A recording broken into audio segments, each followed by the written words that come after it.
في الصفحة 59 نقرأ أيضا: في رحاب المنتجعات الأطلسية ونشتم منها رائحة المخابرات والوطنية أيضا في درجاتها القصوى.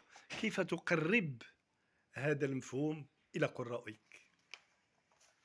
هذا الفترة اللي ديال قلت لك ديال التسعينات هي فترة عصيبة جدا، وكانت العلاقة مقطوعة بيننا وبين الجمهورية العربية الليبية آنذاك.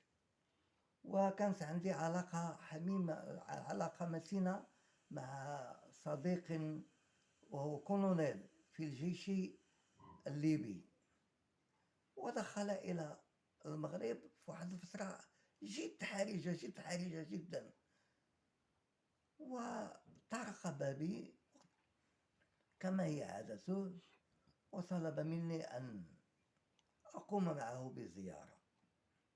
طبعا كنا نمر في الشارع، فكان أول حاجة يردد: حي الله الحسن، قبح الله القذافي.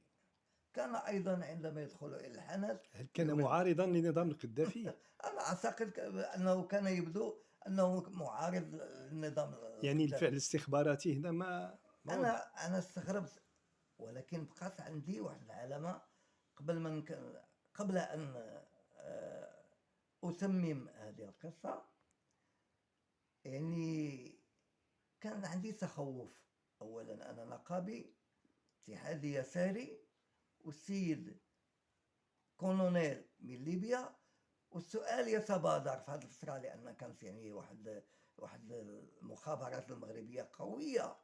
كنت أقول ربما عندما سيغادر هذا الكولونيل اللي سميته عبد المجيد سولو المغرب، ربما سأستدعى وسأستفسر عن نوع العلاقة التي ربطتني بيني وبينه.